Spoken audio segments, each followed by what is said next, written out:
Thank you very much. This is a very important occasion, a very important day for us, this big inauguration of the journal. As Yogesh said, and let me just emphasize it a bit more, it is entirely a voluntary effort without much institutional support.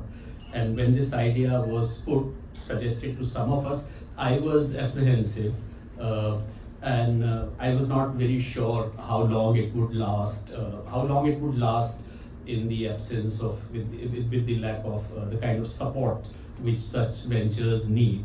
But anyway, it's there and it has all the, lot of efforts has gone into it. And only today afternoon, I was sitting with Professor Menon and sharing my skepticism about it. And he most characteristically, he just turned it completely around and he said, this is the greatest strength of the venture. Because there is no institutional support, it will do well and it will last much, much longer. And then as he does, he fished out some examples from his bag and then he said many years ago, they did something similar in Vadodara, and there was a journal which they carried out entirely on their own efforts. To some of them, it was a print journal. They would have to travel from Vadodara to Delhi and get it printed, take it back and all that. It lasted for 15 years and it was a great effort. So I think maybe he's right. Maybe the fact that there is no institutional support for it, that is not a handicap or a liability, that maybe that is its greatest strength. And maybe that is what will propel it forward in times to come. Maintain quality, maintain all the yardsticks, all the preconditions, and yet carry on and reach. We couldn't have asked for a better beginning. Professor Palat, when I, representing the history faculty, when I approached him, and I asked him to speak. I didn't know how busy he was. But he immediately agreed. He really agreed, and he said, and he also seemed very interested in an effort like this. So he said, we don't have any money, and it's just being done by. We can't pay you for this lecture and conveyance and travel and so on. But he agreed, and I think we are immensely thankful to him for it. And I think he will keep supporting us in all kinds of ways. We are all waiting to listen to him. He's speaking on a very interesting, very exciting theme. It is perhaps the most important question of the 20th century, if indeed not of human civilization. Why is it that the industrial, scientific, technological civilization in the 20th century, which has created such possibilities, great possibilities, emancipatory possibilities, transformative potentials, stretched our imagination in ways which was not possible before the 18th century. Why is it that the same industrial, technological, scientific civilization has also, from the same base, why is it that it's also generated such destructive, genocidal, annihilatory tendencies and possibilities? And the two have happened in such a manner that it's probably not possible to disentangle the two. You can't choose one and drop the other. They are so entangled, the regenerative, emancipatory potentials and the annihilatory, genocidal, destructive possibilities. This, I think, is perhaps the most important question of the 20th century. And I think he's addressed this question. He has applied his mind to it. I believe he's been working on it for some time. So I think let's basically listen to him. Over to Professor. Thank you very much, Salil, for your generous introduction to the subject. And I'm especially pleased to be here today to support this particular venture. Nothing like when you're doing it on a voluntary basis, on a missionary basis, and historians getting together to put up their own research efforts and publish them in this manner is something to be welcomed the more. Given the manner in which our institutions function nowadays, it is even more welcome, and I'm very glad to see that this is happening in this particular way. And I wish I could do more to help it rather than just give a speech here. I do not know what.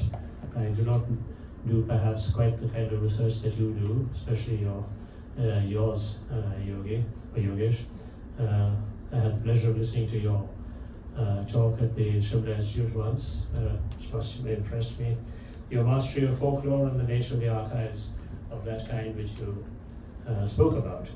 Now, that is a study of popular opinions and attitudes and activities which doesn't come into state archives normally, and that is what captures the deep undercurrents of our society, or rather the world, and it is all the more welcome. And I'm glad that this has happened, and my congratulations to those who have done it, and thank you for inviting me to do this, and it's a great pleasure and an honor that I'm here for the inauguration of it. Now, of course, a bit of an irony that the inauguration of something new is to be marked by genocide. I hope it doesn't end up that way in our academic endeavors. But however, without being pessimistic about it, we are recognizing the immense complexity of our lives and the contradictions in which we live. And that is why it is the barbarism of modern civilization, or of civilization in general, that we have to always cope with. We can never have it all the way smooth to nirvana. We have to live in this world and be reborn again and again and suffer. So that is what we are encountering now in one way or the other. And hence genocide is well worth investigating. Okay. The subject of genocide instantly brings up to our mind something terrible that has happened in the course of modern times, especially in the 20th century and spilling over into the 21st. Now, it is not going away, it is becoming worse and worse, it seems. And why is it becoming so, and why is it preoccupying us so much is the big question.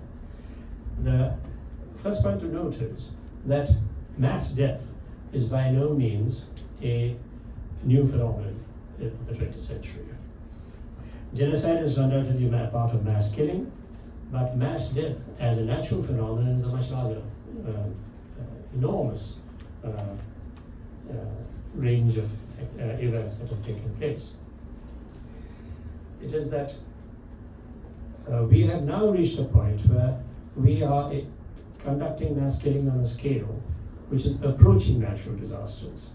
And it's only nuclear power which will actually equalize with it, because it has now the capacity to destroy life on the planet, destroy the planet itself possible, and leave the way open for science fiction that we have all read about such matters. But until the 20th century, the greatest natural killer were natural disasters, not human beings. It occurred, and forces of nature destroyed human beings on a scale which we haven't been able to contemplate till the 20th century. It is estimated that it's always famine and disease, and it's estimated that, for example, smallpox killed about 300 million in the 20th century alone. It is much more than we have been able to kill ourselves with all our high technology. And that is until 1977, when it was finally eradicated. But malaria in the 20th century also carried off between 150 and 300 million. Such are the numbers involved. The influenza epidemic of 1918-20 is said to have eliminated about 50 million. We don't have proper statistics for it, but it's said to be about that much, of which 18 million came from India alone. So, and that is about 2 to 3% of the world's population. Now these go on, thank you so much. These go on such a scale that it's difficult to think of the dimensions of it, to comprehend it, the way it happens. And as for famines, it has been occurring, as you know, every year in India until the 1940s. Man-made and natural in the manner in which they are combined. But the greatest famines in history, some of the greatest, have occurred, or the greatest has occurred possibly in our own times, in the 1950s in China, about 30 million. Considering the scale in which it occurred, and considering the technology available to us, it is a man-made famine, it is almost like a genocide. And it's difficult to separate it from genocide. The Soviet famine was only 5 to 7 million, which the Ukrainians have tried to appropriate as their special famine. It wasn't, it was much wider than Ukrainian, it was Soviet. And it came to nearly 7. The Ukrainian took 3.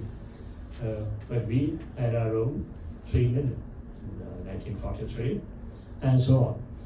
These are so large and so difficult to comprehend. Why should it happen in the 20th century when we've got all the resources to stop it? And it's when we do that we realize that actually they want it in one way or the other, or they're perfectly ready to accept this level of human loss. It is not necessarily natural. But if you go back in history, the Great Black Death, which has been one of the most recorded and researched in the 14th century in Europe, is said to have carried away about 75 million. That is 1/3 of the population of Europe and about 15% of the population of the world. And you can go back and back. In the 6th century, the Roman Empire, the great plague pandemic, a similar one, was equally destructive. But in various parts of the world, these things have been happening. But those are all natural disasters. In the 20th century, the natural and the human have combined, even the diseases and the famines. But we go one step further when we think of genocide itself, that it was so deliberately planned. Now, the mass killing that I talked about, which has become a phenomenon of our times, much more than ever before, because the sheer numbers involved, it kills much less than anything that natural disasters do. Usually they killed only the aristocracies, the military leaderships, and the priesthoods, that is to say the intelligentsia. When one tribe or nation or whatever attacked another, their idea was to destroy all possibility of opposition. And the opposition always remained if even the priesthood remained, because that was the ideological center. The intelligentsia always carried it and had a long-term effect. If the priesthood was not destroyed, you always had a central opposition. Even if the military was destroyed, the aristocracy was destroyed. So these are the ones who were targeted regularly, and it always reported as genocide, with very colorful descriptions by the famous chroniclers throughout history. But actually there were not very many also often.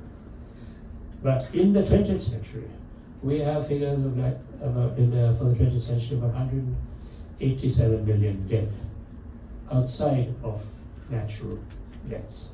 That is one of the figures you have. But of course, these are all very variable, there are all estimates. The World War, Second World War itself is estimated to have taken anything between 60 and 74 million.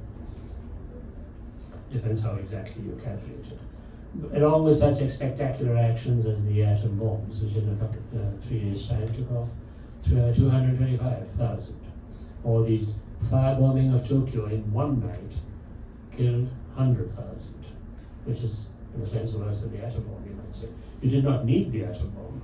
You could have just continued firebombing if that was the idea, to impress the Japanese of how many you could kill. But the reason it is increasing so much is the sheer development of technology. It's you can kill, therefore you will kill. And in earlier days, you wanted to kill, but you just could not kill on such a scale. But now we can. And it has reached the point, extremes of natural disasters.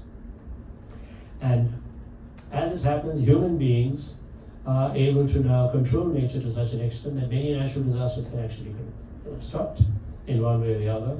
Diseases have been controlled. And as Salil said, the emancipatory aspect of modern times, where we gain control of our lives, we gain control over nature, and we are able to liberate ourselves in so many ways, actually leads to the opposites in many respects. As we control the process of natural death, we substitute for it and create our own forms of equivalent death, or mass death. And that has appeared more and more evident in the course of the Anthropocene in which we now live, where we are actually transforming the planet and we are wiping out so many forms of natural life, or transforming that natural life into something domesticated.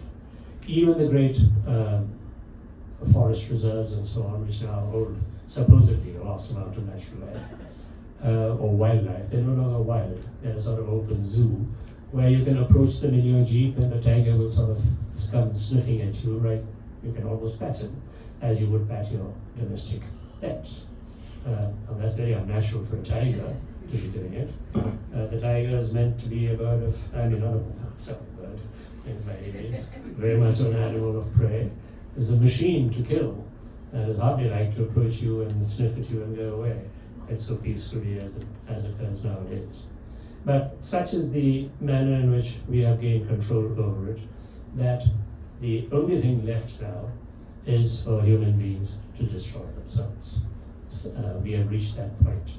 And one aspect of it is our mass killing propensities, and within it, the genocidal action.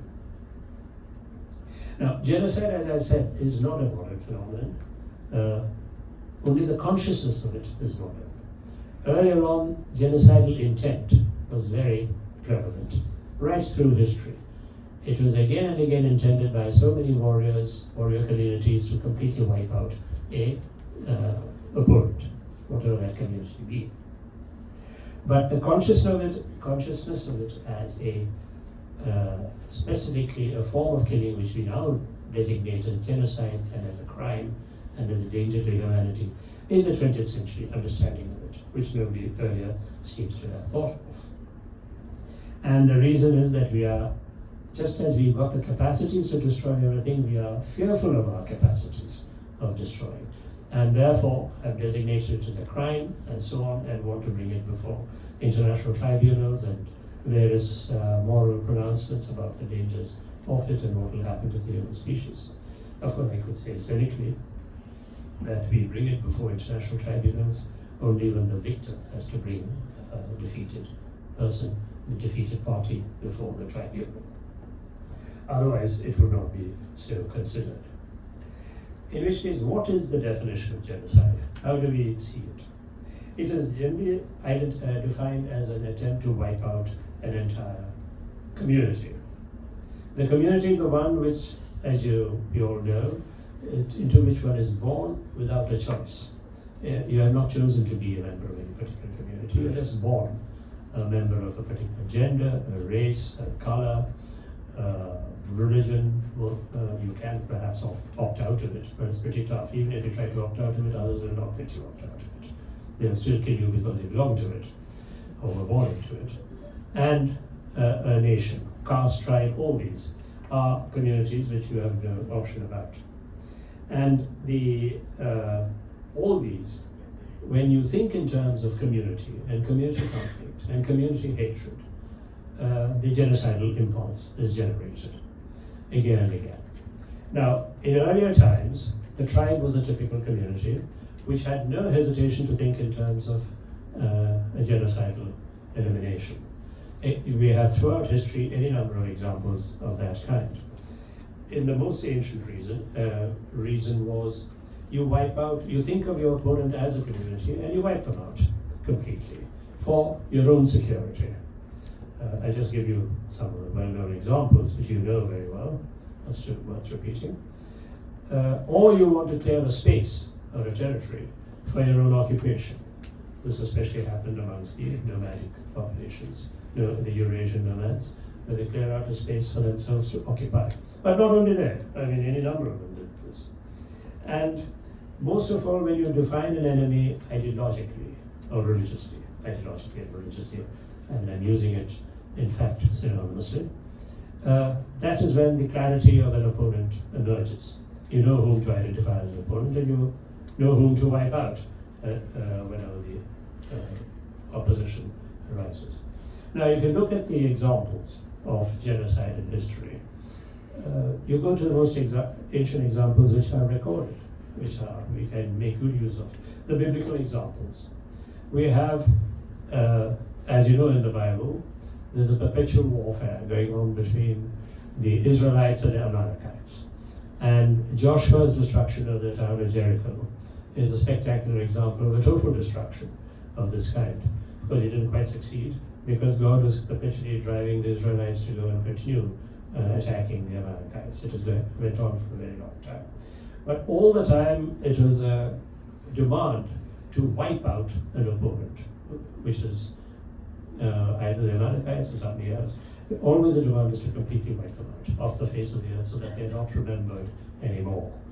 the instinct or the purpose was genocidal without a doubt. And it was because of technologies and the limited populations of those days that it was as limited as it was, and not as we have got used to understanding it in the 20th century. But a more famous example is the Roman destruction of Carthage, which finally, as a conclusion of the Punic Wars, ended up in 146 BCE, when completely and utterly it was destroyed and there's nothing left. Carthage, as you know, is located as in the suburbs of Tunis, on the headland jutting out into the Mediterranean.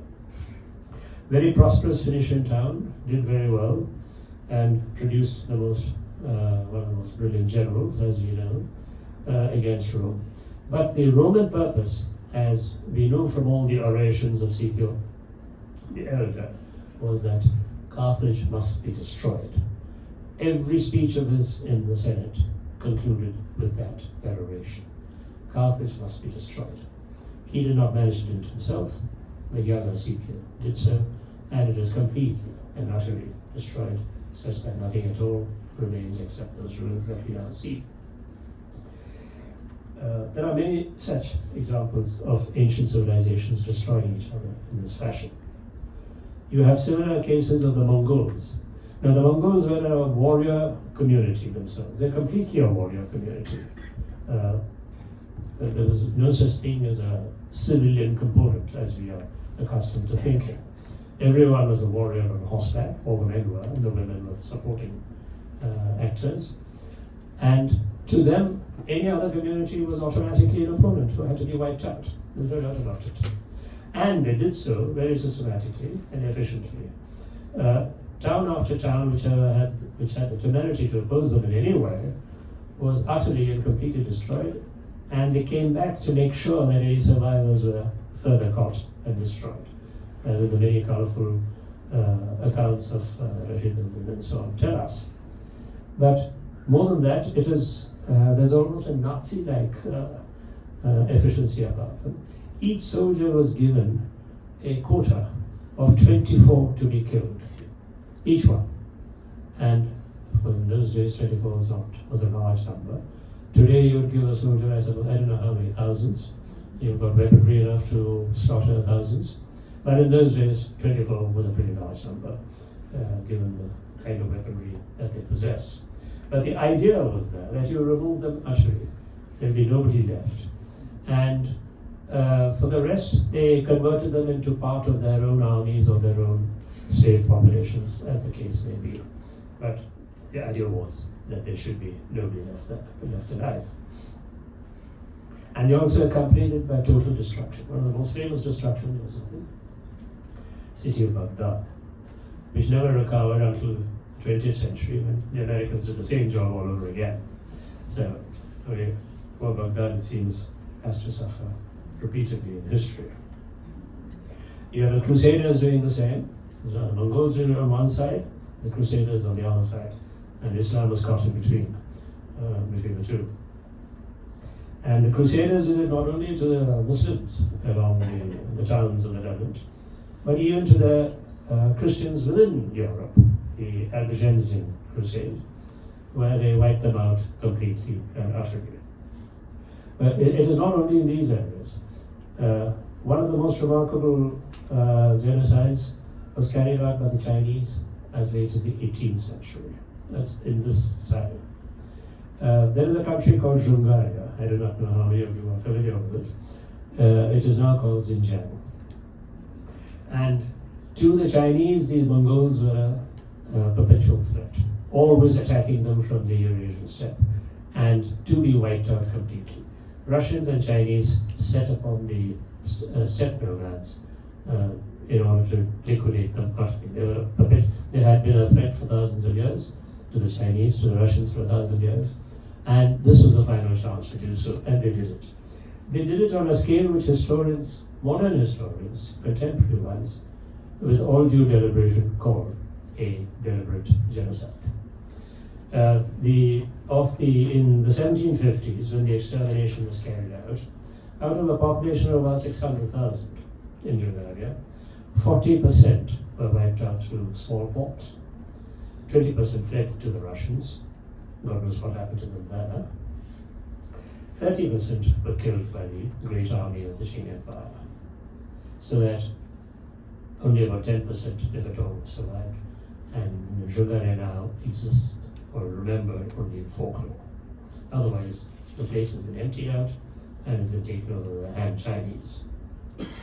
So these are some of the spectacular examples from the past, but there are any number of others we can always talk about. Now, if you come into modern times, the conditions on which genocide would take place, the conditions for genocide, I would suggest are the following, at least three. That is, it is marked by imperialism, nationalism, and the idea of the perfectibility of the human species. All three. And I think the last is perhaps one of the more important ones. See, colonial wars provided ideal conditions, or necessary conditions, for precisely these forms of genocide. Within Europe, there were no genocides until the 20th century.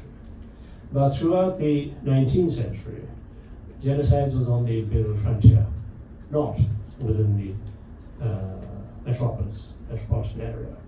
So, all along the imperial frontier, be it in America or in Africa, these are the two main areas, or sometimes in between, any number of genocides were carried out. That is the intention.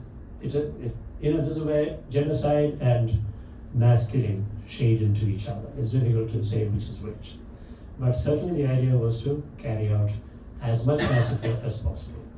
When the Spaniards and the Portuguese entered America, all the others, the rest of the Europeans to America, the intention was to remove the population and empty the land for their own occupation.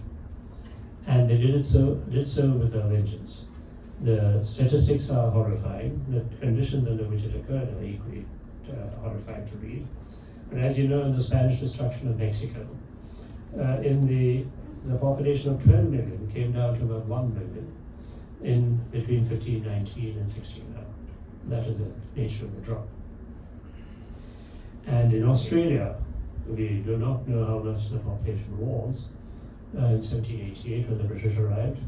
It was in the region of, it was anything between 300,000 and 1 million. But in 1911, only 31,000 of them were still in existence. The rest had all gone. In North America, all the same stories. How many times does one repeat the stories of the smallpox plus the massacres and so on that went on? And in Africa, again and again. In the Congo alone, between 1885 and 1920, 10 million were wiped out by it was a colony, as you know, the King of the Belgians, 10 million. And just south of it, I do not know why the Congo is not considered the usual terrain for African genocide. But south of it, in Southwest Africa, the German colony, the Herero were slaughtered on the scale. That's considered a genocide. Although only some 60,000 were killed. But that is considered a genocide because they're all just driven into the desert in one lot to empty out the land, where they were expected to die of thirst and hunger. And just about 1,000 finally managed to trek their way into Bechuanaland. So the intention was there to remove them altogether, although only 60,000. Roughly the same number as the Israelis are now busy with in Palestine. But the intention was perhaps greater than in Congo. In the Congo, they were just using them as slave labor with the most vicious of conditions, and therefore the numbers dropped in this fashion. And perhaps because Belgium was on the winning side of the Second World War, therefore it is not listed as the one that carried out the genocide. Germany is always recorded and listed amongst by historians for this reason. But I think all the Europeans are equally engaged in it. But I'm sure in all your studies of colonial history you will come across many more such examples. I do not have to recite them. But nationalism is the one that leads to the possibility of real genocidal action. The nationalism and democracy together mobilize the entire population. Democracy mobilizes obviously for self-rule. Nationalism mobilizes the population as a community to identify themselves and define themselves. And once mobilized, every other nationality is someone that threatens your security, unless they are firmly an ally. But once you enter into a nationalist war, there's no escape for it. It has to be eliminated. The logic of it is driving you towards a total victory or a total defeat and a total elimination, if possible. Not that they actually carried it out, most often they could not, but the genocidal impulse was cultivated in the course of precisely these kinds of wars. But it starts with mass killing on a scale which was never known before. And the first great nationalist wars were the Napoleonic Wars, which carried out precisely. They mobilized the entire population and carried out killings on a scale which had never been known before in European history. And none of the opponents of Napoleon or the French Revolutionary armies understood that the new type of warfare had come into being. They thought they could strike deals, and they found that revolutionary France, you could not deal with them. You had to fight them to the finish, as happened with Napoleon eventually. But after a century of peace within Europe, because they were more busy conquering the rest of the world, where all the action took place of mass killing, it was in Europe that the worst occurred eventually. It all came back to them. And when the opponent is defined as a community, as a nation, the tendency to kill and kill without limit went on. And this is the structure of the 20th century wars. But let me also point out that if the wars were, even if they were nationalist, they could be contained, and they were contained within certain limits, under certain conditions, as we saw. If you look at Europe itself, Western Europe acted as a community within itself, and therefore they did not destroy each other on the same scale as Europe versus the Eastern Europe. The worst killing occurred between Germany and the Soviet Union. There are no holds barred, no prisoners taken. Anybody and everybody could be killed of the enemy, man, woman, and child, all villages burnt, towns destroyed, without exception. The army did so, the SS did so, and on the Soviet side, the partisans did so. They were given instructions, don't take prisoners. And so horrific were the killings that in the first 2 years of the war, when after Germany invaded the Soviet Union, 3.5 million prisoners of war were taken, of which 3 million died as prisoners of war.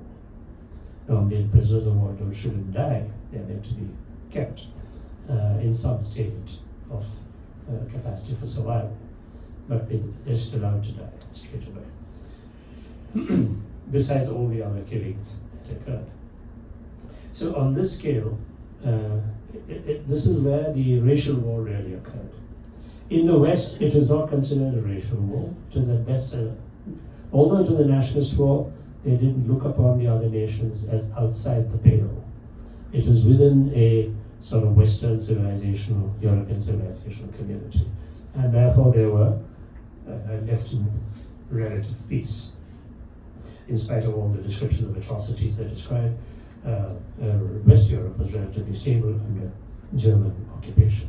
It was East Europe where the worst happened. And the same when Japan invaded China and elsewhere. The Japanese functioned like the Germans, the same levels of horror and killing as in Shanghai and so on.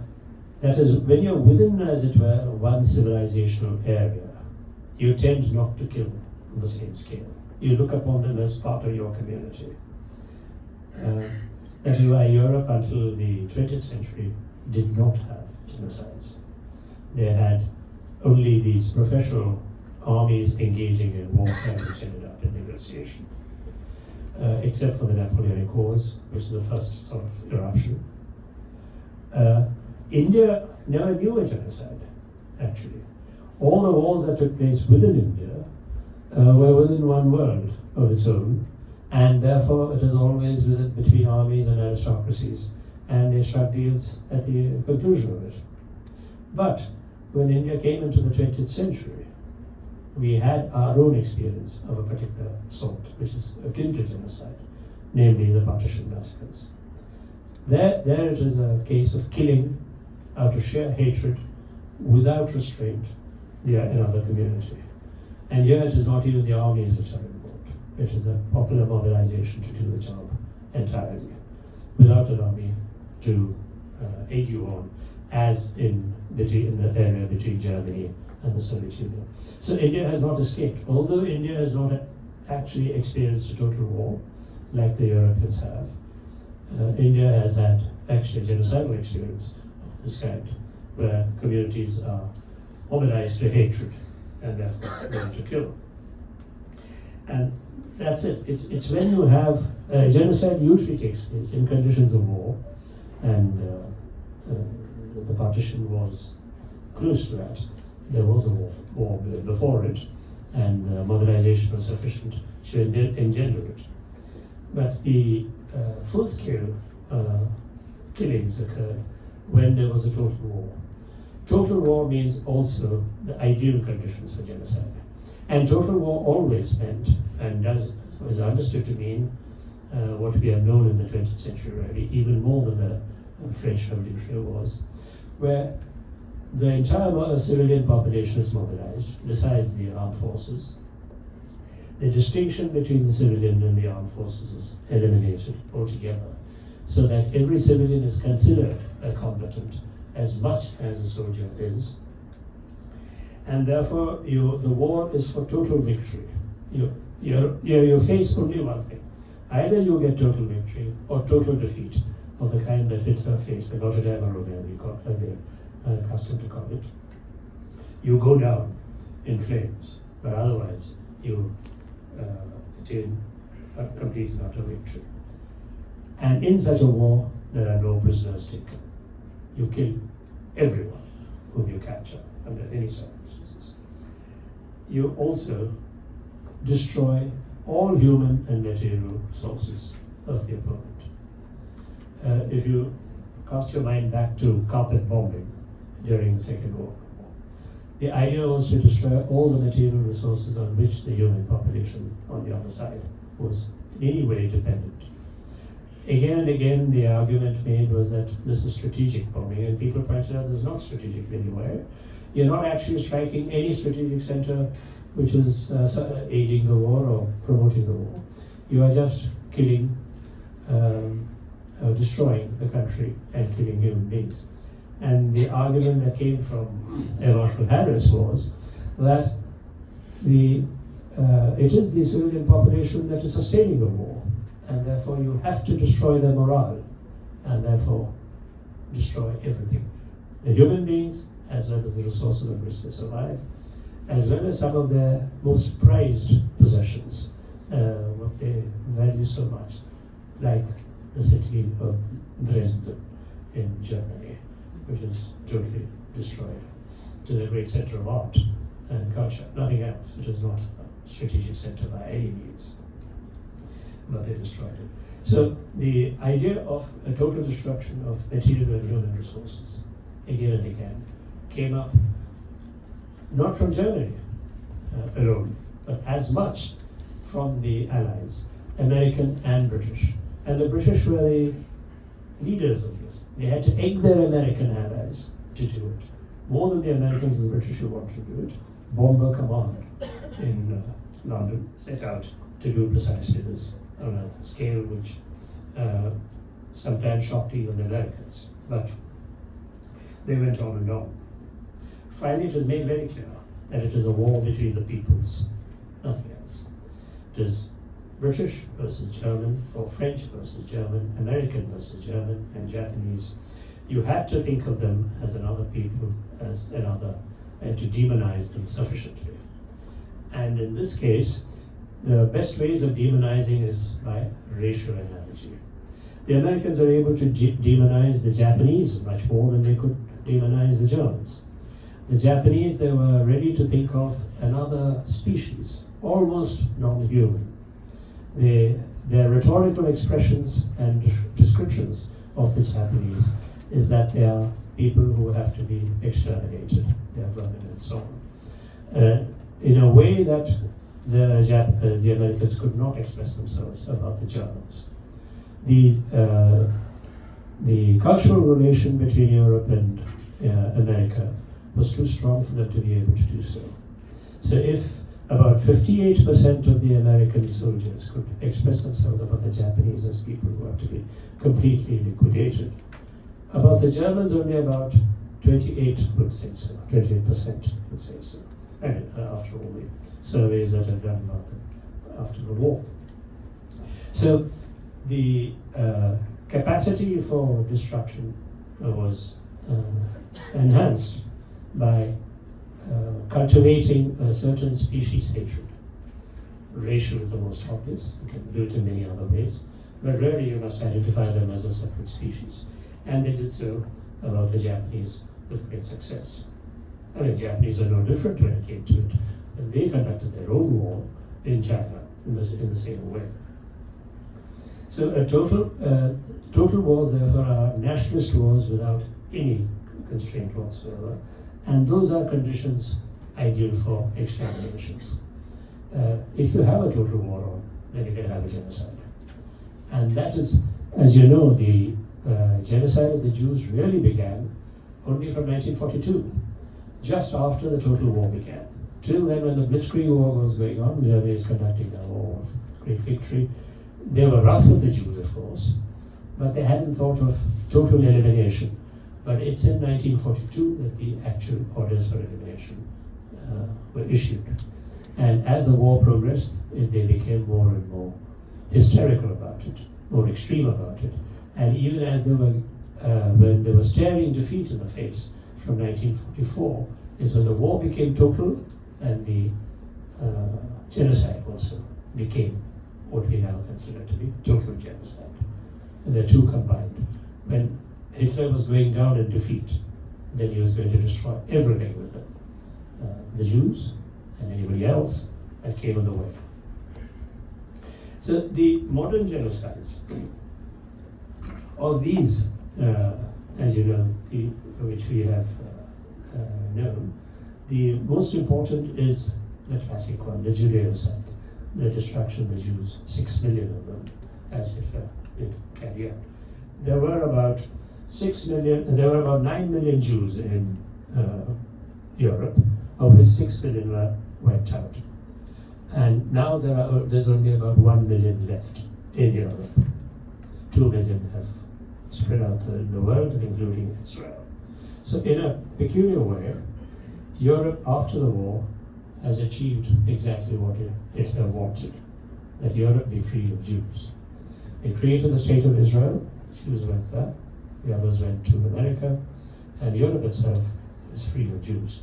The problem of what to do with the Jews is now an Arab problem, not a European problem anymore. But the Nazis were consistent. They went on for other communities, the Roma or the Gypsies, another one targeted in the same way. All the disabled, people who had physical or mental defects of any kind, were euthanized under a long-standing eugenics program, and homosexuals. Now this is the even greater irony amongst the Nazis. There were so many homosexuals amongst the Nazis, and some of the most famous ones were these. The leader of them, Hitler's great friend, was eliminated in 1934 itself, but he was notorious as such. But the Nazi value system promoted a sort of such a masculine ideal, which cultivated into such an extent that they adored the male body, and they almost valorized homoeroticism amongst themselves. But they attacked the homosexual at the same time and sought to eliminate them in this way. But the Nazis didn't stop there. They followed up with a plan for destroying the Slavic population. Now that's a major undertaking. In their plans, actually they carried out massacre after massacre of the Slavs without a proper genocidal program, as in the case of the Jews. But in their plans that had been worked out for what would be after the war, 30 million Slavs were meant to be slaughtered. The place was to be emptied out for Germans to occupy. That was the plan. So as the war went on, as the war became more total, the imagination was released from all constraints. So you could think of carrying out more and more genocides and more unthinkable things. And it became a mind that accustomed itself to serial genocides, as in this case. But after the war, we've had more examples. You know them all, just to list them. Pol Pot in Cambodia. Not very many, as it happens. Just about 1.5 million out of 8 million, when we compare it to what happened to the Jews. In Rwanda, in 1994, about 1 million. In Bangladesh, the Pakistani killing spree took off 1 million, so we're told, with no precise figures. But if you go back in history, the Armenian is said to be 1 million, but calculations make it about 750,000. So may not be very much. Now, the Israeli one in Gaza today, which is universally acknowledged to be a genocide, except by the Israelis and their supporters in Europe and the governments and so on, has killed only 70,000. But so the point is not the numbers that are killed, but the intent behind it. And the intent is very clear. They've said so again and again. Get out of this land. You are not meant to be here at all. You can go somewhere else. If not, just die. Die out. Exactly what Hitler said of the Jews. Now you get out of here. And therefore, the intention is very much genocidal. That is why women and children are regularly being shot and bombed when they come to collect water and food from relief camps and relief supplies. Those are the ones who are being killed. And always on the ground that there might be one member of the Hamas amongst them. Therefore, 100 others have to be killed. But there is a peculiar ambiguity in the genocidal waves that we've encountered. Whenever there is an attempt to kill off an entire population, an entire community, it's difficult to be consistent because you need them as a slave population, as an underclass, as a worker population in some way. Thus, the Nazis wanted to eliminate the Slavs, but they also wanted them as slaves to work for them when the Germans have settled those areas. You need somebody to do the work, and you do not have enough of a population to do the work. So you need these people. So you both kill and employ them simultaneously. Now that happens perfectly regularly. As in America, they wiped out the entire local population, or much of it, but they imported the African slaves to do the job. In Africa, they can conduct any number of massacres, but they employ them again and again. And you see, in apartheid South Africa, it is very clearly laid out. You had the entire African population available as cheap labor, kept on the margins, to be brutalized and used whenever, as and when required. And in Israel, in the same way, the Palestinians were used until the recent war began. In more muted fashion, this is exactly what is the fate of immigrants in Europe and America. They're all required, but they're not wanted. They're wanted and not wanted. You can't do without them, but you do not want them either. So it's a perpetual cycle of cultivating hatreds and trying to expel them and then bring them back. And Trump is a wonderful example of saying get out and then come back. He's done that with the Koreans just the last week. He expelled them and then said come back. Within the week, and they're all highly skilled people. They're not just some sweepers or something. But these things keep happening always. All of Europe is prey to this. Their population decline, their lifestyle requirements demand a underclass, which will come, and that is always as the immigrants. We in India know it, as different migratory patterns occur in India. From the poorer parts of India, the less developed, they go to the more developed, and you have large population shifts, and also conflicts, or developing conflicts of this kind. Since it is within one country, we cannot have quite the same level of hatreds developing. But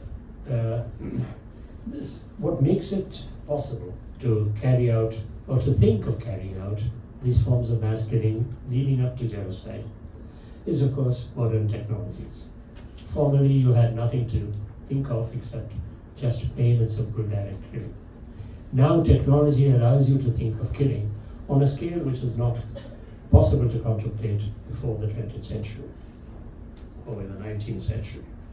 And the killing technologies have advanced to such a degree that more than just bombs, you now kill them in an industrial fashion.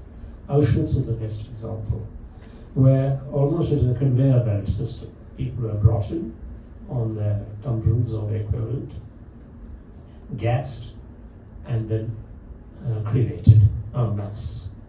Because one of the big difficulties is how to dispose of bodies. It is not an easy matter. Numbers are so large in modern times that you cannot just leave them out in the fields to rot or leave it to vultures to handle them, as the Mongols might have. You now have to dispose of them. And Germans did carry it out in this fashion. And they had to use pretty advanced technologies of creating the new gas and so on, the cyclone, which did so. But it should also be remembered that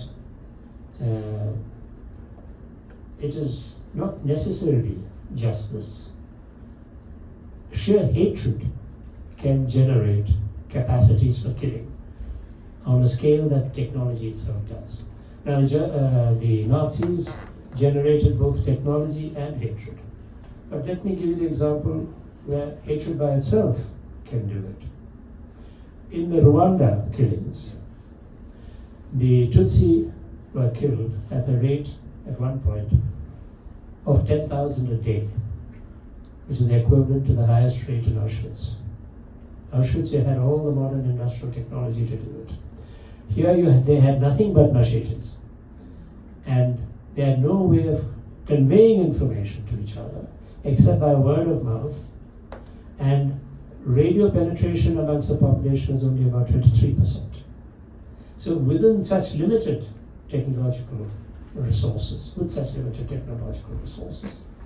they were able to carry out the information, disseminate the information, calling upon the population where to go, whom to kill, where they were assembled, etc. It could be done. And it is all possible because you could cultivate hatreds on this scale in modern times through modern media.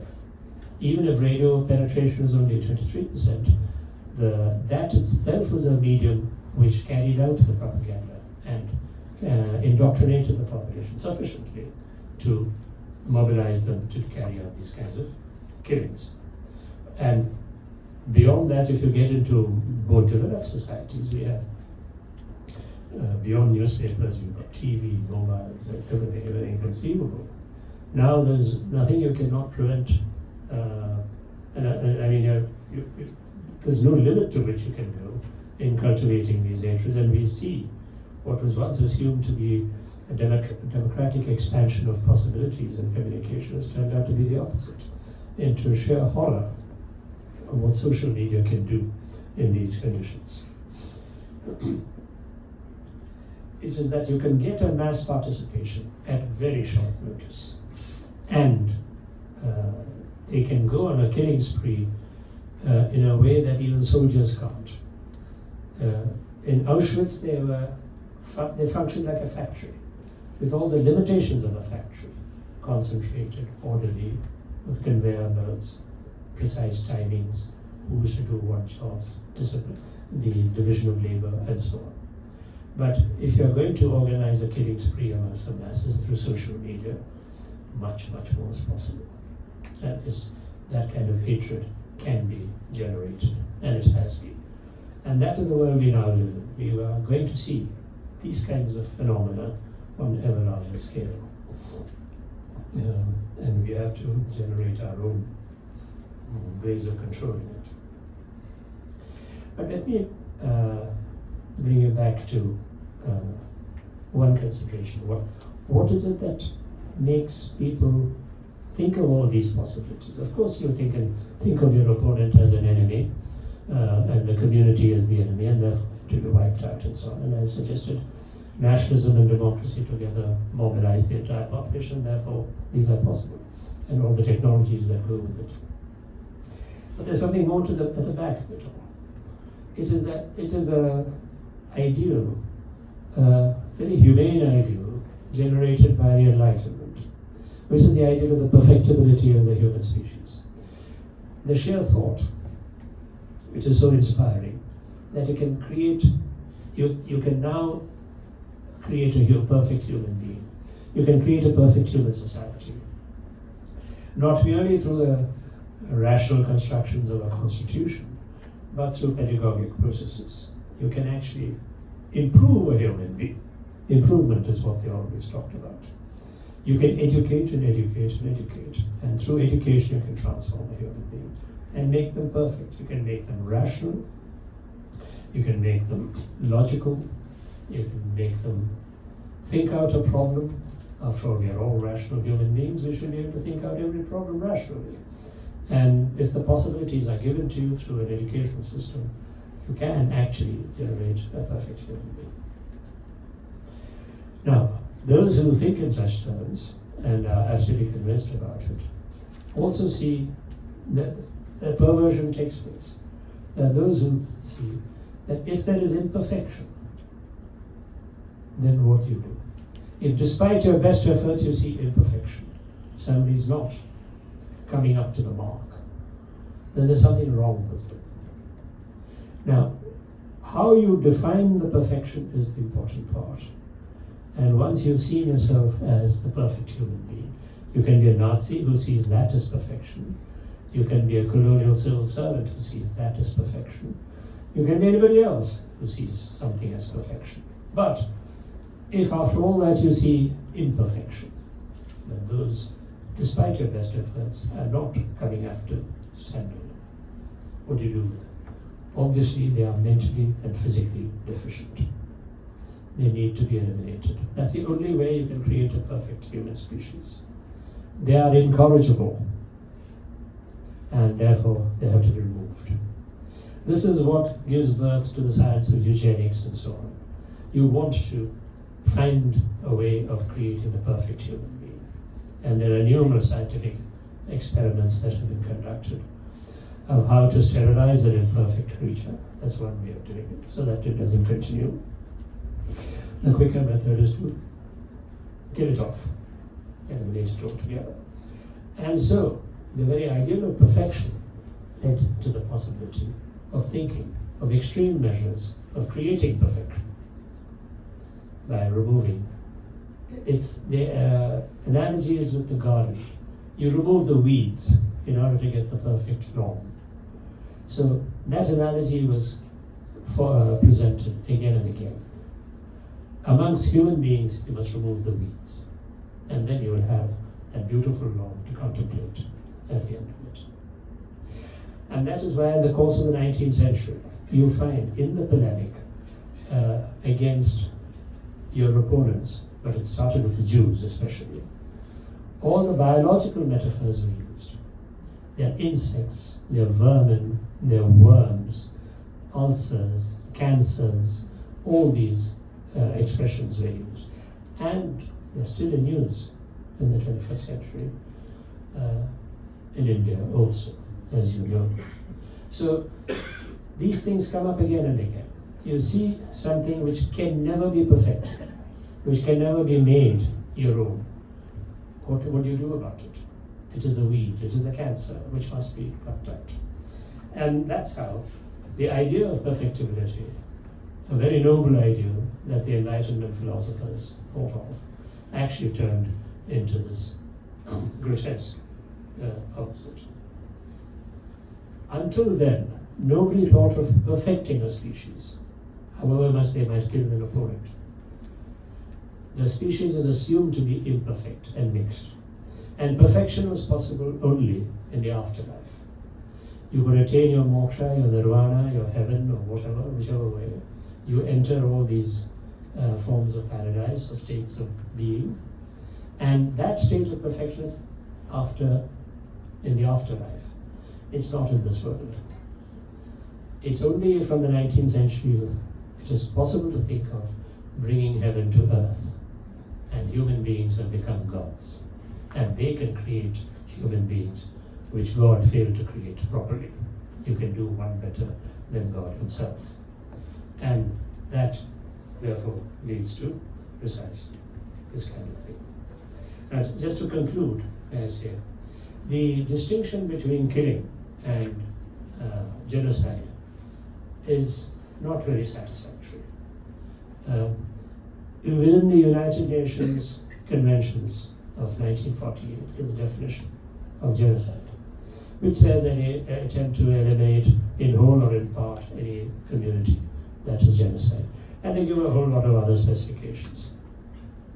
Now these are useful for lawyers in order to ascribe guilt to any one party and to have an argument, did they intend to kill off everybody, or did it happen only by chance, or is a collateral damage of something else that is happening?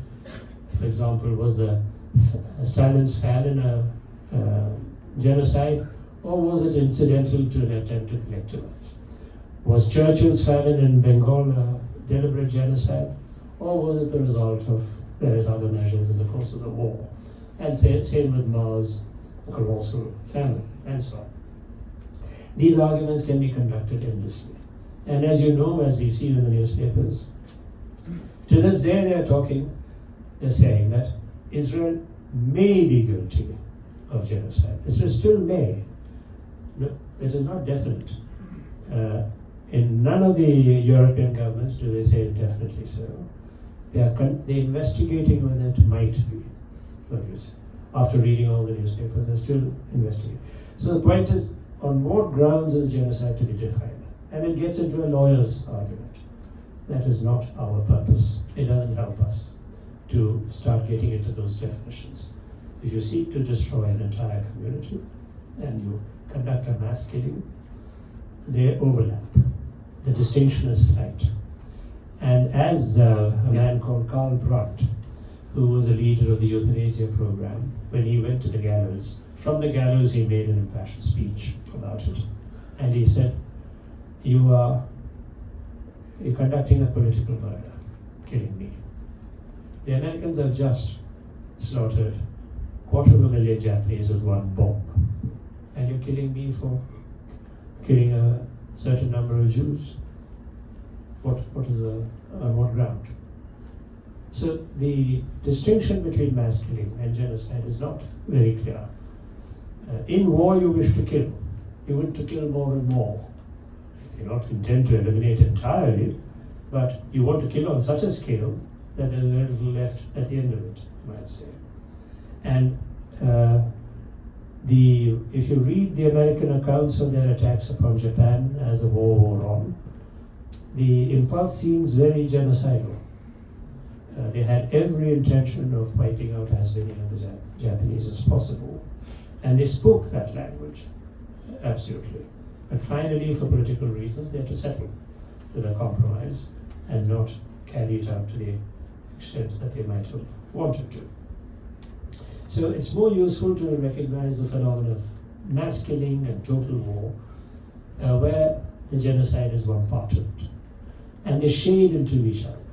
One can't make absolute distinctions the way a lawyer wishes to when he wants to establish guilt. That is not our job.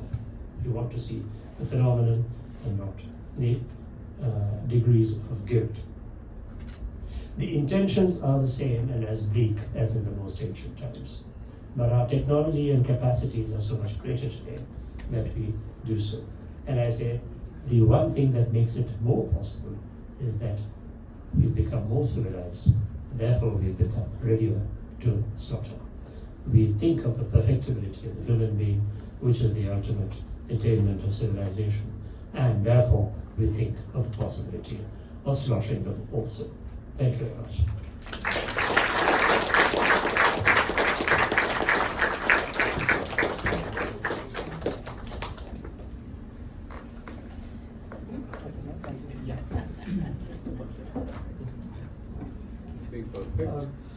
I think Professor Palat is intriguing insight on the evolution of understanding genocide, the factors of imperialism, nationalism, and the idea of perfecting the human race and forming the modern understanding of the term.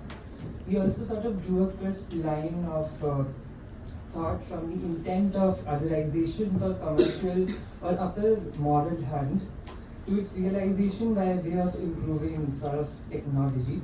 So I'm sure that it must have prompted curiosities amongst the audience. So we now open the floor for a short round of question and answers.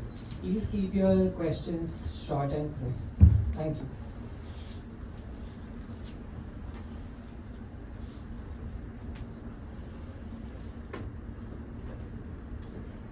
There's a hand there. Yes, that three. That three. Well, thank you so much for that very thoughtful. Is there a mic? Just. I mean, I'm audible. Okay. Yeah. Louder. Yes. Thank you so much for that very thought-provoking talk. And while listening to you, when you were talking about Europe and the historical, timelines, to understand what genocide means and all, what came to in my mind was this whole thing called like ethnic cleansing. So we heard like in 20th century, for instance, the Northeast, since we have seen a series of that insurgency, ridden killings and militancy in the post-independent scenario in the Northeast. So I would like to just hear a little more on what would be your thought on these things called ethnic cleansing, whether we can equate it with the idea of genocide, or how do we understand this multi-layered kind of dynamics? If we could give a little kind of insight into that.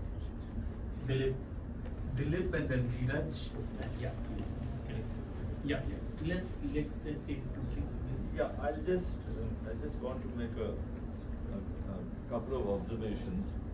As your an archivist association, I would point out one document from 20th century German history, an essay written by Ernst Junger called Total Mobilization, which is a very, very compact definition of total war and total politics. I think it's a must for anyone wanting to understand this phenomenon. Total mobilization by Ernst Junger. The second thing is relating to the partition killings in India. There's archival evidence that it was not just communal riots on the western frontier where the killings were going on, where something like 8 lakh people were killed. There's a report which is part of the P.C. Joshi archive, and that's called the Dhanvantri report. It was authored by Dhanvantri, who was a comrade of Bhagat Singh, and P.C. Joshi, and it was called Bleeding Punjab Wants. I put it on my blog also, where he clearly states that the killings that took place here were not communal raids. They were engineered by state police and armed forces, both of Hindus and Sikhs, and Muslims and Sikhs. So there was Bahawalpur and Nabha and Jind and Patiala, all these princely states. Their military and police forces were set afoot to carry out these killings deliberately. So it was a deliberate act, and so this is a part of the archive which we have to keep in mind. And then when we come to parts of, I think, Northeast and so on, one must remember also that populations had developed intense hatred for one another. This we cannot deny that in Manipur, what happened in Manipur and Nagaland and so on, there's an intense tribal sensibility and a desire to actually, completely, and it's got to do with territory. So this question of a homogeneous, a national homeland, the concept of national homeland came about only with the Paris Peace Treaty. The idea that that there's a homogeneous population inside a territory, that is one of the crucibles of genocide. Dheeraj? Thanks, Professor Palat. I am coming to your last point. That's how the search of human perfectibility arising from Enlightenment thought propelled the increase in genocide in modern age, or possibly sustaining the continuation of genocide in the modern age. I'm wondering, now in last 50 years we have the philosophical criticism of negative consequences of Enlightenment thought, known as postmodernism, and it is, I believe, institutionally, especially in educational institutions, quite popular. In fact, defining new areas of research. Does it have repercussion? Does it have positive bearing in containing genocidal tendency when we have now acceptability of critiquing Enlightenment as the negative philosophical development by the postmodernist? That's one thought that strikes me after listening to your thought-provoking observation. And the second, can we juxtapose what you just presented to another tendency which became equally discernible in the modern age, that is preservation of the weak. Preservation of the weak, which contributed to, for instance, preventing Child Labor Act, preventing the so-called use of vulnerable classes or weak classes, including, let's say, regulation of hazardous work, and then the adoption of human rights charter, etc. So the parallel to such development that you listed, we had also in the modern age the emergence of this new tendency, that is protecting the weak as the civilizational ethos. And that contributed to the adoption of a number of social security measures or social protection measures, etc. If we juxtapose it with what you described, how and where the balance sits? Okay. Let you ask your question and then we'll do the second round. We have Shyam, Lawrence, and Mahesh. You ask your question.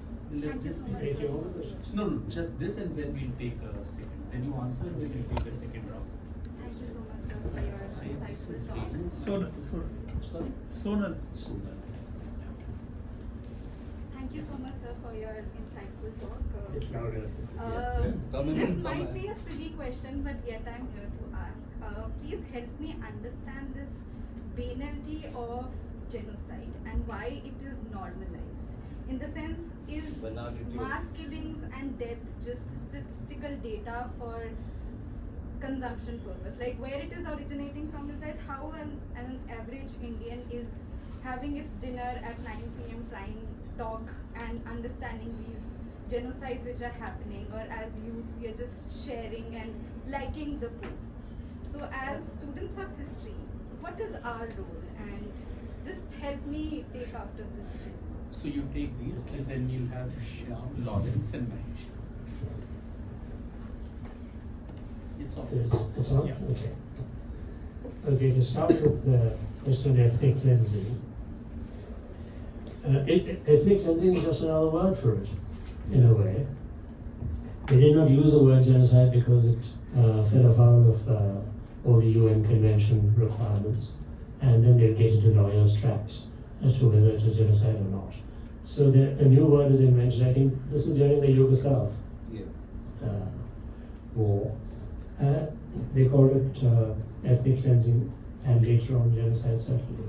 So I did not really bother to use the expression. Holocaust is earlier. Holocaust is used specifically with reference to the Jews. Yeah. Jews themselves call it Shoah. Holocaust is a Greek word meaning, in fact, the Jews oppose the word Holocaust because Holocaust means burning for purification. So they didn't like the idea that they were being killed for purification, which was the Nazi idea. So they said, no, that won't do this. Use the word Shoah. Shoah, interestingly, is the name of Emperor Hirohito's regnal years. He's now called the Showa Emperor. So there's a peculiar identification between Holocaust, or between the genocide of the Jews and a Japanese name for the emperor who's held guilty for what he did, or what the Japanese did. Yeah, so ethnic cleansing is just another word for genocide, a more generalized word, which doesn't get into the legal ramifications of it. That's why I didn't say anything about it. And it didn't use the word, but certainly it is usable. And I prefer that because I don't want the lawyer to come in the way. Now, Dilip's questions, comments on Ernst Jr. on total mobilization. Yes, thank you very much, of course. But to give you a counter tract to read, there's Goebbels' work, his speech which he pronounced in 1943, Total War.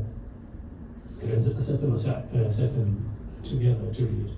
Yes, the Germans have produced naturally the maximum reflections about these phenomena, and Ernst Jünger on one side and Goebbels on the other.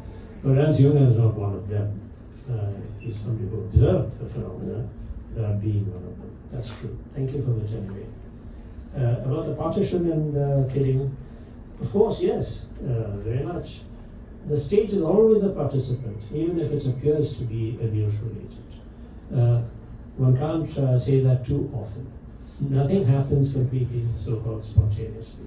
Of course, people are mobilized to do various things, but the state acting or not acting, not shooting down a rioter or just standing by watching, has its own impact upon the course of the riot. And they are very much agents in these matters. And then there is the British state as well as various other agents, all participate. So everything in the partition riots are involved with the state at every level. I fully agree. I could not disagree with you more. I could not agree with you more. And the archival references are, thank you very much. The critiques of enlightenment came.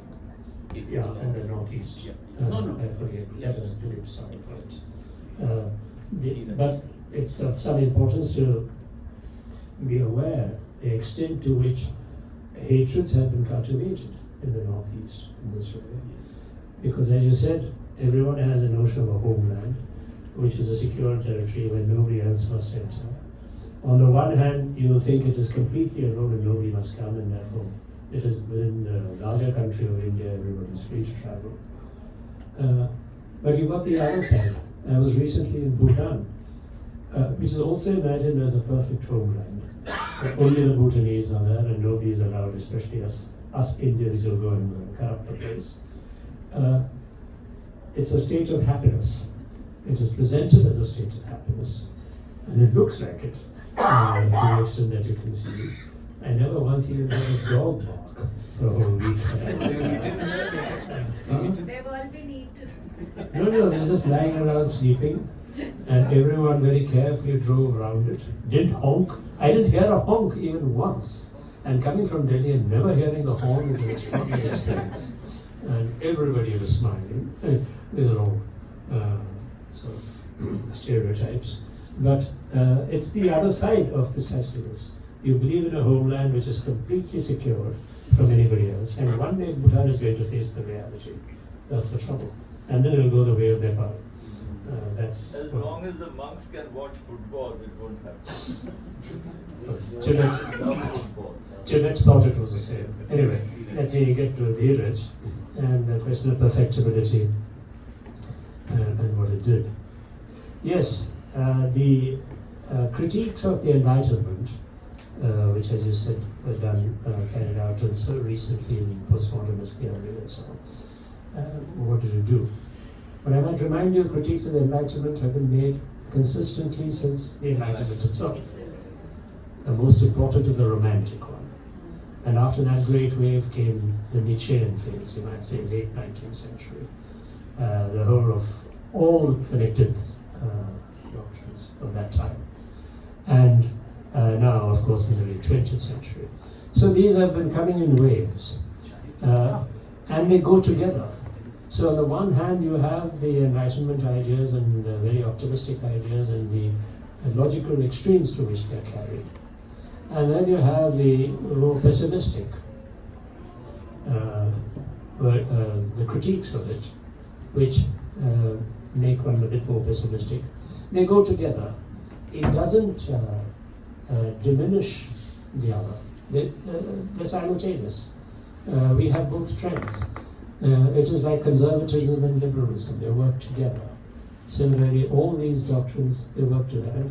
The manner in which all Enlightenment, rationality, and the romantic revolt against it combined throughout the 19th century and down to this day, the Romantics are still the most compelling critics of the Enlightenment and the most attractive. Romanticism was always attractive, more attractive than Nietzsche or any of postmodernism. There is something so compelling about it. But that doesn't prevent this happening. So it doesn't make I'm just drawing out one tendency within Enlightenment which continues to attract us, even if there are postmodernist and Nietzschean critics and so on. It continues to enlighten, and we still, I think, are devoted to many of the Enlightenment ideals, however critical we might be. So we still look forward to creating a perfect society according to that ideal. Perhaps even more than the Romantic one. The Romantic one might be suitable for an individual's life experience, but when we want to construct a society, we look to the Enlightenment more often than not. That, I think, has not gone out of the window. And for that very reason, your next question, the preservation of the weak in modern times, now if you juxtapose it, the preservation of the weak is part of a large understanding of welfare, of the welfare society. It is not just charity and philanthropy are as ancient as the hills, but in modern times, in conditions of modern capitalism, welfare is a major compulsion of all developed industrial states, socialist as well as capitalist. So within that attempt to protect the weak, it is understood as within your community. But if you're outside the community, if you're alien to it, if you are cancer to it, then there's no hope. So as long as people think in terms of a community and somebody alien to it, then whether you have welfare or not, you will still be ready to attack it and eliminate it. That's how it would work. Germany had a very high welfare society. It was a very welfare society. It was a pioneer in welfare in every way, but it was also a pioneer in this genocide process. Yeah. And so no, as you said, the penalty of genocide. I know Hannah Arendt said so in this way. What she was, I think you're taking it from there, am I right? Yeah. What she was commenting on was people who commit such evil, such extremes. They're very ordinary people. Every idea of theirs is so banal, very ordinary. Nothing, no great flights of the imagination. She is reducing them to the most ordinary level of the, I hesitate to use the word anyway, Aam as it were. The democracy is considered a banality by people who are inspired, people who are creative, because it is equal, it's level, it consists of people who do not have an imagination, they're all one the same as the other, and so on. They're all banal, they're ordinary. And that is what she was saying. That all these people are the most ordinary people. They're not people with ideas. They're very, very plain, down in the plateau, down in the valley, not up on the mountain tops where she sat, and inspired others. So it is her polemical intrusion into this. And do not in any way glorify them. That is the idea. Yeah. Let's take the second round. Shyam and okay. Shyam and Lawrence and Mahesh, and then Thank you, Yes, Madhavan. your friend. Thank you, Madhavan. And just have two questions. One, you said you said that the idea of genocide was unknown to India till 20th century, something like that. Not unknown. It wasn't practiced. So I just wondered how one makes sense of what happened to the Buddhists in the 7th, 8th centuries, perhaps, and also what happened in South India, particularly against Jains, the Shaivites massacring Jains in Madurai and places like that. How do we classify that? That's one. Second is a more general kind of question. I mean, how do two communities work up a frenzy to eventually reach a point in time when they start killing each other? How is there a element of a transgenerationally bequeathed sense of victimhood and bereavement, entertained secretly and then carried on? Like partition memory and stuff like that. Here in India, for instance, very preserved, and it's like the heirloom pickle which is handed over from one generation to another. Is there some kind of a study and understanding among historians about what really drives two peoples to kill each other? Lawrence. Professor Palat, I generally share your disdain for lawyers. They're an indefensible lot. So I thought I'd put on historians had to rescue something interesting about the definitional debate. Because it was not inevitable that the term genocide was the one that was to be used. And there was a debate between two terms, genocide on the one hand and crimes against humanity on the other. And interestingly, both of them came from two lawyers who emerged from the same town, which is Lviv in present-day Ukraine, both of whose families had been totally annihilated. But the consequences of the difference between the two, which is, so you have Hirsch Lauterbach, who argues for crimes against humanity, and you have Raphael Lemkin, who argues again for genocide. Genocide wins. But the disagreement between the two, I think, has not merely legal but moral consequences. Because the term genocide, which begins with the idea of the kind of identification problem, which is the community which is either totally or partially to be annihilated, is certainly a problem of legal guilt.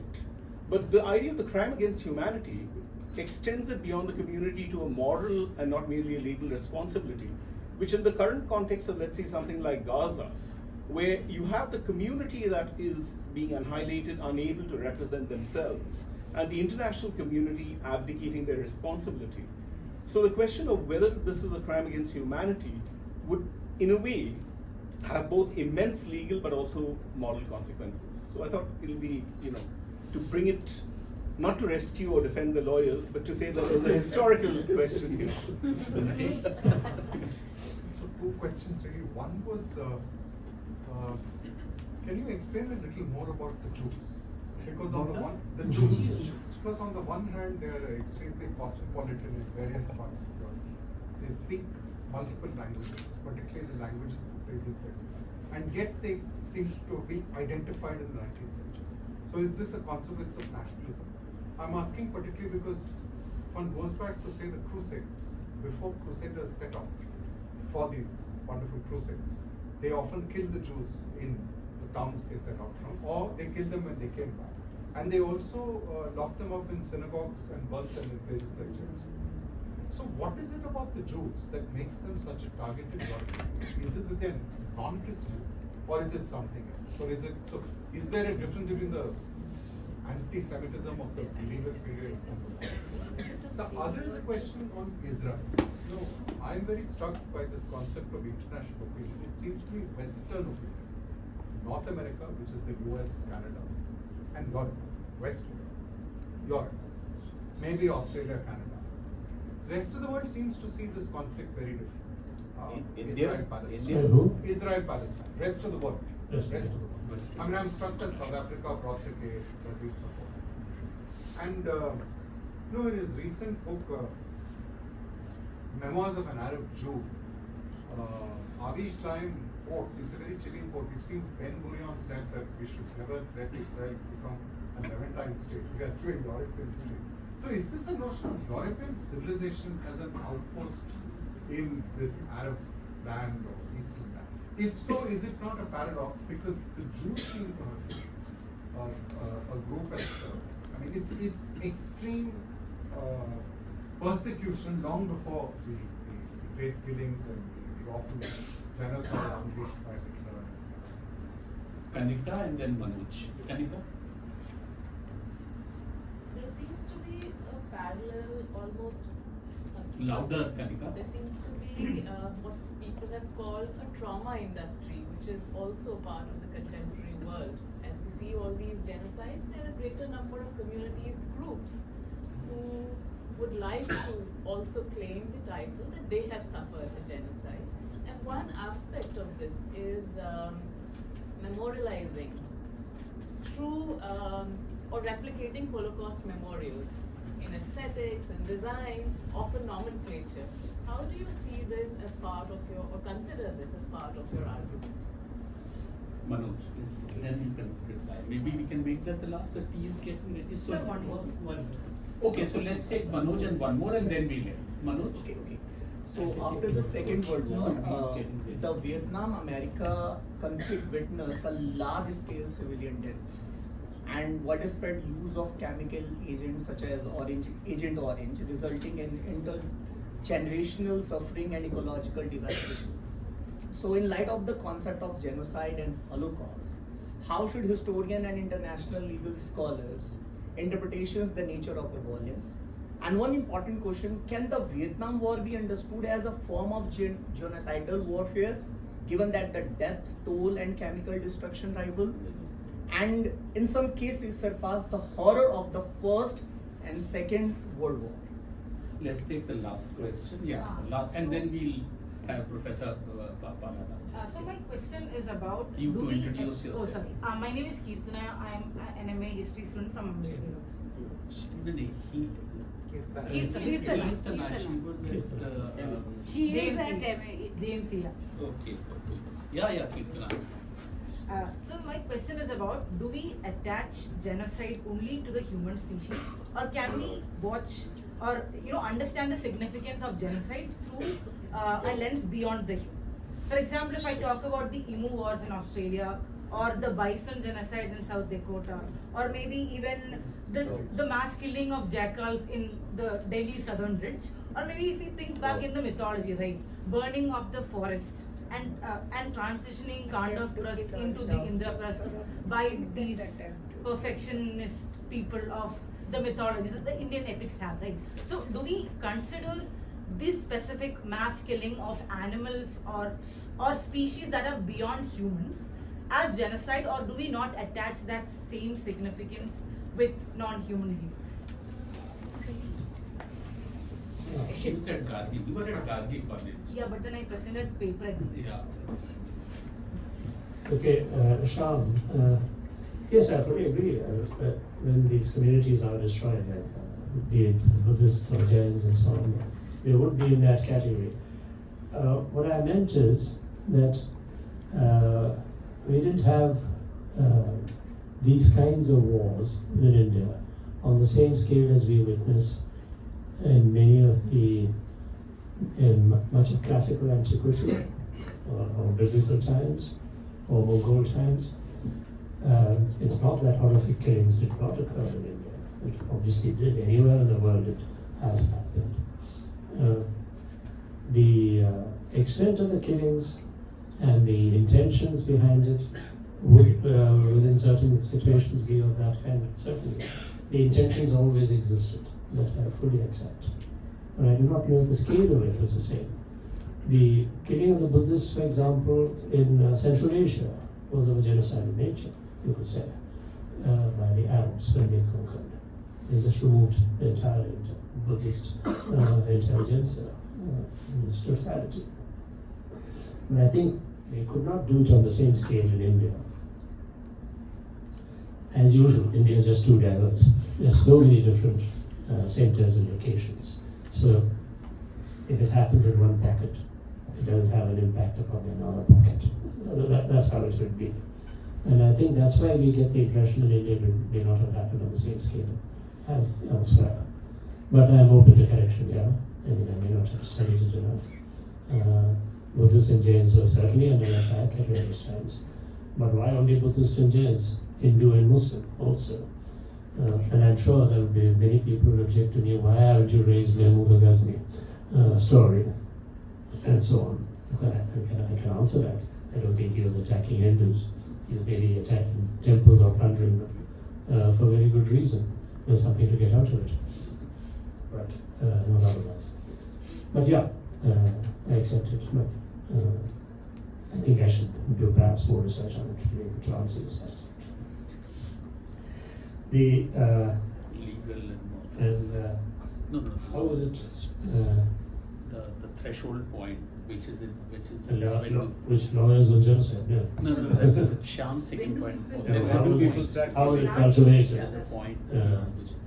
How were hatreds cultivated? Yes. You know, the manner in which hatreds are cultivated is, it has to be always ideological first. They are the ones who, there has to be an ideology behind it to this to cultivate a hatred. And the ones who do it best are priests and professors, to put it the modern version of priests. The ones who frame ideology are the ones who make it dogmatic and clear, with a black and white precision about it, which no practicing politician is able to make. They never make it so. You always need a priesthood, or a theoretician, as to put it in the general terms, to cultivate that degree of clarity as to what you should hate and what you should accept. And once you have that supplied to you by the ideological supporter of yours, your ideological maker, it could be a priesthood, it could be a modern ideologue. Then the rest follows. But you'll always notice, if you compare the functioning of a practical politician with that of a theorist, the theorist is 100 times more burning with hatred, capacity for cultivating it, capacity for defining enemies and friends, much more than others. Of course, the exception you might once say is Hitler and Goebbels and so on. But Hitler fancied himself a theorist also. You must remember that. And people had to take care that they did not claim to have propounded a theory to which Hitler himself had laid claim. Things like that did happen. Carl Schmitt had to actually withdraw certain statements lest Hitler gave notice of it, because Hitler fancied himself as a theorist. Anyway, that's a side issue. The point is, these are all doubling up as theorists. Many practical politicians do double up as theorists. Lenin is a famous example of precisely that kind. Brilliant practical politician, but brilliant theorist at the same time. But generally that was not the case. They had somebody alongside them to provide them the theory. And they went on with the negotiations. So you would always need an ideological practitioner to produce it. It could be in the form of the priesthood, it could be in the form of modern ideological activists of any kind. And but it always emanated from them, first and foremost, not otherwise. Okay, Lawrence, yes. Thank you for the distinction between. Yes, that's true. I am aware of that debate at that time between Lemkin and the others. And crime against humanity and genocide, and all of Lemkin's efforts to have it introduced. But you know, the reason why he,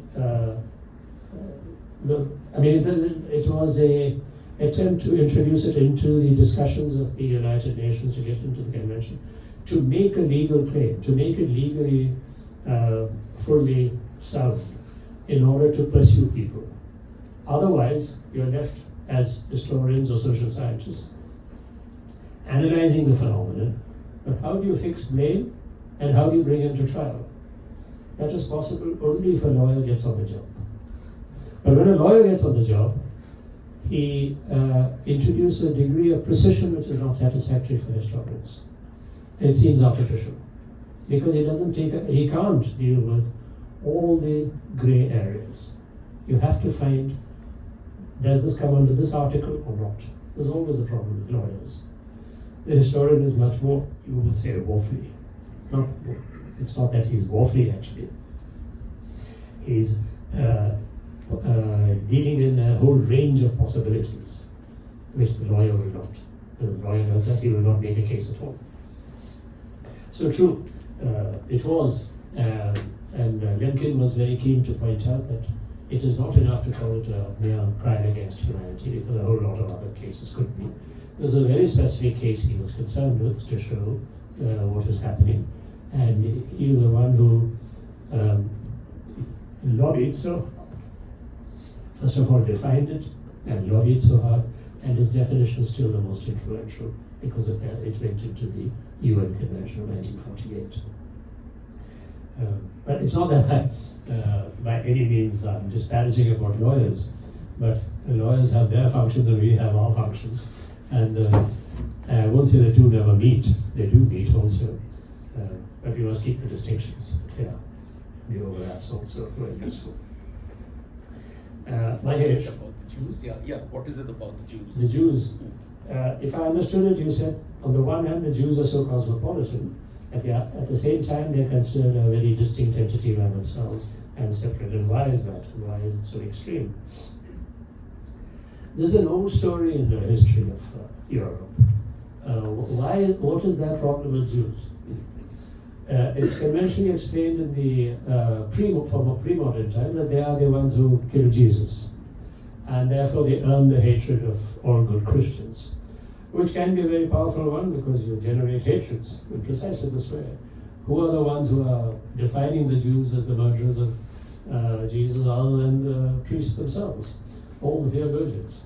And because the Jews did not have a state to themselves, they were the victims. If they had a state, the Christian states would not have been able to target them with quite the abandon that they did.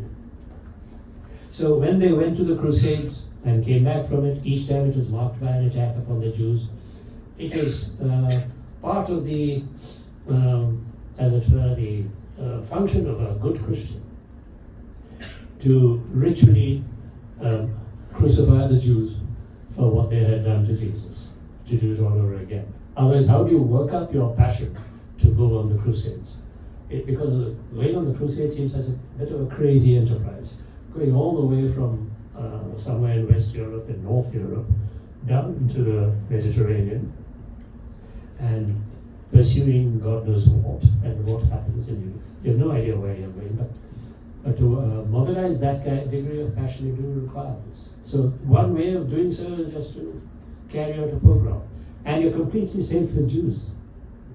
No retaliation. They cannot strike you back. So you're always on safe ground. So murdering a helpless or torturing a helpless poor creature is one way of stimulating yourself. And the Jews provided that function. That is until the 19th century. After the 19th century, they became another nationality without a state. And therefore they were hated because they had no state at all. The moment they had a state, they became Europeans, as you said. He's gone. They became European and they're part of Europe. They're part of Western civilization, who are now busy in the genocide. The whole of the West is collectively carrying out a genocide of Jews. It's not just Israel. All of them are supplying Israel. This is the point that the Zionists, early Zionists, especially Theodor Herzl and so on, said. We must have a state. Unless you have a state, you're not secure. It's the absence of a state which made them secure. If they had even a small state in Europe, they would be much more secure. You could be a helpless poor state like the Swiss or something, doesn't matter. But you must have one. And so when they got one, they said, we'll do everything. And they become proper Europeans, proper parts of Western civilization themselves.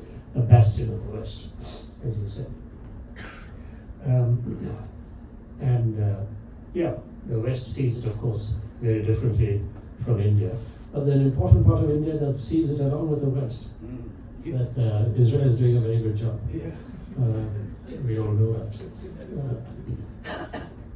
So it is an outpost of Europe, that's true, and as you said, paradoxically, because they're the ones who've been the victims of Europe. But as I said, the moment you become a state, everything changes. And that's exactly what's happened in this case. And all European sins have been forgiven in one sense, and they've become European. Forgiven in the sense that they now identify themselves with Europe sufficiently. About the trauma industry, yes, very much so.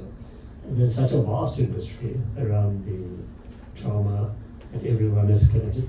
And in a sense, it is one of the jokes said about India. India is the only country where a community wishes to be called backward, and backwardness is an advantage.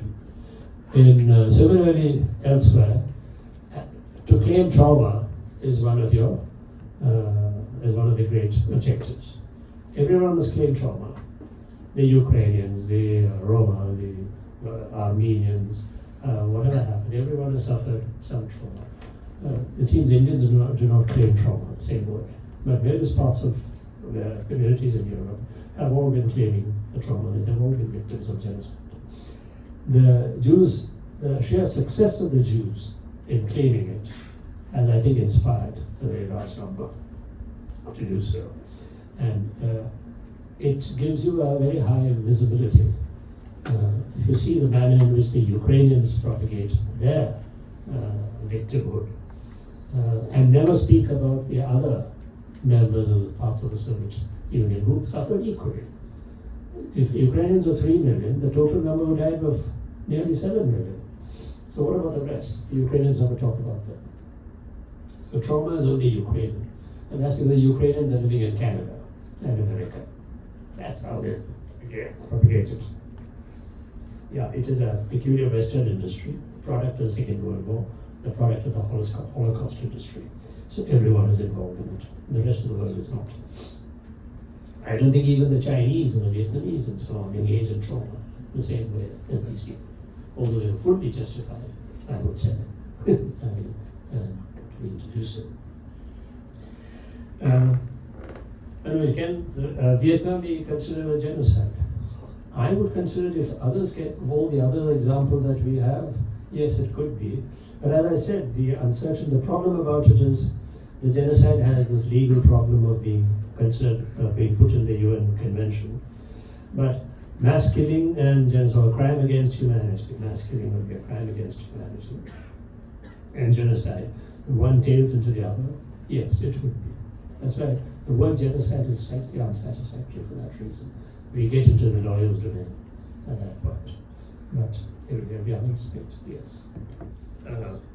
Is it genocide only of humans? That's a tricky question. As we destroy our world where we are living, we destroy human beings, we destroy the natural environment, it is part of that process. Of course, it is not conducted with the hatreds that we are talking of. So we far from hating the animal world or the natural world, we are supposed, as time goes on, we are becoming greater and greater lovers of it. Whatever dangers we might face from it, as we found in the case of the dogs recently in Delhi. So the destruction of the natural world cannot be considered at the same scale. It is part of the technological development of humanity and is gaining control over the natural resources. That it is actually transforming it, altering its composition entirely in this way. Genocide and this do not belong to the same type of activity, however deplorable it might be. We are carrying out a mass extinction, that's true, but not in the same spirit as genocide is, and not the same intentions or purposes. That would be the difference. Thank you.